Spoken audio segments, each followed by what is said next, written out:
दोस्तों, कुछ हफ्ते पहले मैंने एक कम्युनिटी पोस्ट किया था जिसमें मैंने पूछा था कि क्या आपको पता है कि मिसिंग व्यू के कुछ सवाल ऐसे भी हैं जिसमें हम सेम ऑर्थोग्राफिक से एक से ज़्यादा तरह के आइसोमेट्रिक बना सकते हैं। उसमें कई लोगों का जवाब आया था। यह बात हमें आज ही पता चली है और कुछ लोगों ने तो कमेंट भी किया था कि इस पर एक डिटेल वीडियो बनाओ।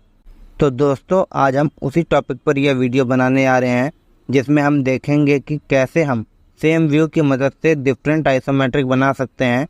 दोस्तों, इस बात का ध्यान रखना कि ये वाला तरीका ज़्यादातर मिसिंग व्यू में ही इस्तेमाल किया जाता है, जिसमें हम ऑर्थोग्राफिक के दो व्यू की मदद से आइसोमेट्रिक बनाते हैं। इस टॉपिक को समझने से पहले आपको कुछ बेसिक बातें पता होनी चाहिए। जैसे आइसोमेट्रिक में कुछ टेपर लाइंस ऐसी होती है जो कि एक व्यू में टेपर दिखाई देती है और बाकी दो व्यू में सीधी दिखाई देती है। आइसोमेट्रिक में कुछ टेपर लाइंस ऐसी भी होती हैं जो कि तीनों व्यू में टेपर दिखाई देती हैं। इस वाले ट्रिक का फ़ायदा हम लोग वहाँ पे उठा सकते हैं जहाँ पे ऑर्थोग्राफिक प्रोजेक्शन में रेक्टेंगल बन रहा है, लेकिन अगर हम वहाँ पे एक टेपर लाइन भी खींच देंगे तब भी उससे काम चल जाएगा। हमारा ऑर्थोग्राफिक बिल्कुल सही का सही रहेगा, बल्कि उससे एक नया आइसोमेट्रिक बन जाएगा। आप देख सकते हैं इसमें मैंने ज़्यादा कुछ नहीं किया है, खाली एक टेपर लाइन खींच दी है जिससे हमारा टॉप व्यू भी बिल्कुल सही है, फ्रंट व्यू भी बिल्कुल सही है, बल्कि एक नया आइसोमेट्रिक ही तैयार हो गया है। दोस्तों, इस बात का ध्यान रखना कि आइसोमेट्रिक में हमेशा सर्कल का ही इस्तेमाल किया जाता है। स्फीयर का इस्तेमाल बहुत ही कम किया जाता है। सर्कल का मतलब होता है वृत्त, जबकि स्फीयर का मतलब होता है गोला। अब इन दोनों में डिफरेंस क्या है? इन दोनों में डिफरेंस ये है कि सर्कल हमको एक तरफ से गोल दिखाई देता है, बाकी दो तरफ से रेक्टेंगल दिखाई देता है, जबकि स्फीयर हमें तीनों तरफ से ही गोल दिखाई देता है। स्फीयर के एग्जाम्पल में आप एक फुटबॉल ले सकते हैं। अब दोस्तों, जैसा कि मैंने आपको बताया कि सर्कल एक तरफ से देखने में सर्कल दिखाई देता है, बाकी दो तरफ से वो देखने में रेक्टेंगल लगता है, तो इसका फ़ायदा हम लोग आइसोमेट्रिक बनाते समय उठाएंगे। जो चीज़ हमको रेक्टेंगल दिखाई देगी हम कोशिश करेंगे कि उसको हम राउंड बनाएं या फिर हाफ राउंड बनाएं। हालांकि इसमें कंस्ट्रक्शन ज़्यादा लगेगा, लेकिन आप एक से ज़्यादा आइसोमेट्रिक बना पाएंगे। अब दोस्तों, आप देख सकते हैं हमने यहाँ पे टॉप व्यू और फ्रंट व्यू की मदद से एक से ज़्यादा आइसोमेट्रिक बनाया है। इसमें हमने ज़्यादा कुछ नहीं किया है, खाली जो रेक्टेंगल बॉक्स थे उसी को हाफ राउंड बना दिया है या फिर राउंड बना दिया है। हम चाहे तो इसका सिंपल सा एक सीढ़ी नुमा संरचना भी बना सकते थे कुछ इस तरीके का, लेकिन हमने वैसा नहीं बनाया है। और आप देख सकते हैं हमने दो व्यू की मदद से सेम ऑर्थोग्राफिक की मदद से एक से ज़्यादा आइसोमेट्रिक बना लिए हैं। इस ट्रिक को अपनाते समय आपको एक चीज़ का ध्यान रखना पड़ेगा।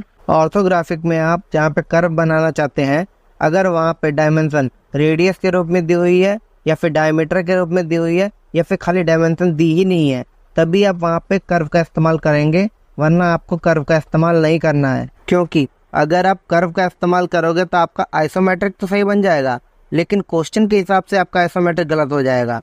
तो आपको क्वेश्चन को भी ध्यान में रखना है, डायमेंशन को भी ध्यान में रखना है, उसके बाद ही क्वेश्चन सॉल्व करना है। उस कंडीशन में आप लोग टेपर लाइन का इस्तेमाल कर सकते हैं, वो भी आंसर सही ही जाएगा। क्योंकि मैंने आपको पहले ही बता रखा है कि टेपर लाइन एक तरफ से टेपर दिखाई देती है, बाकी दो तरफ से वो सीधी दिखाई देती है। तो अगर आप टेपर लाइन भी बनाएंगे तो भी ये सीढ़ी नुमा संरचना ही दिखाई देगी।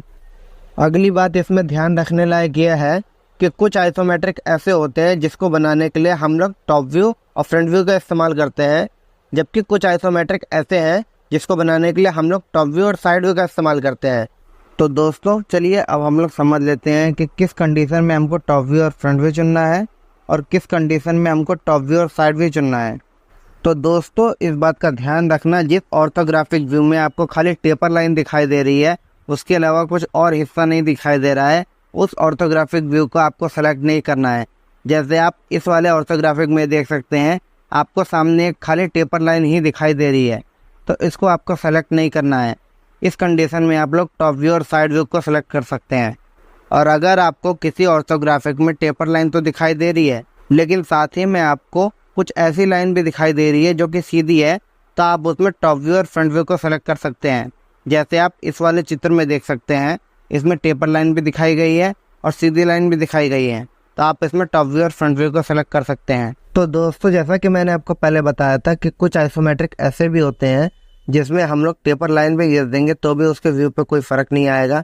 मैंने आपको ये भी बताया था कि सर्कल एक तरफ से सर्कल दिखाई देता है, बाकी दो तरफ से रेक्टेंगल दिखाई देता है।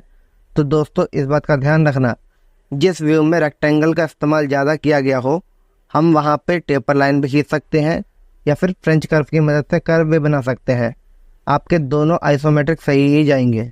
ऐसे और भी बहुत सारे एग्जांपल्स हैं जिसमें मैंने दो व्यू की मदद से दो तरह के आइसोमेट्रिक बनाए हैं। आप स्क्रीन पे देख सकते हैं, आपको सेम ऑर्थोग्राफिक की मदद से अलग अलग तरह के आइसोमेट्रिक देखने को मिल रहे होंगे। फाइनली ये वीडियो हमारी यहीं पे कंप्लीट होती है। उम्मीद करता हूँ कि ये वीडियो आपके लिए हेल्पफुल हुई होगी, मगर अगर आप चाहते हैं कि मैं इसके ऊपर एक पूरी सीरीज़ बनाऊँ तो आप कमेंट बॉक्स में सीरीज़ लिख सकते हैं। कुछ स्टूडेंट्स ऐसे भी होंगे जिनको ये वाला टॉपिक बिल्कुल ही समझ में नहीं आया होगा, क्योंकि वो अभी ऑर्थोग्राफिक से आइसोमेट्रिक बनाना सीख रहे हैं और वो 3 व्यू की मदद से ही नहीं बना पा रहे हैं। तो उनके लिए ये वाली वीडियो है, आप इस वीडियो को देख सकते हैं। इस वीडियो में मैंने डिटेल में समझाया है कि कैसे आप 3 व्यू की मदद से एक आइसोमेट्रिक बना सकते हैं।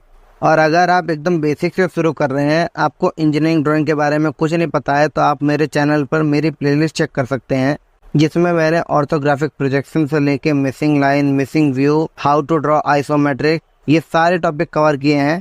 हो सकता है उन सभी वीडियो को देख के आपको ये वाला टॉपिक भी क्लियर हो जाए। और अगर आपको फिर भी कोई डाउट बचता है तो आप हमें कमेंट बॉक्स में कमेंट कर सकते हैं। तो फिर मिलते हैं अब आपसे अगली वीडियो में, तब तक के लिए धन्यवाद।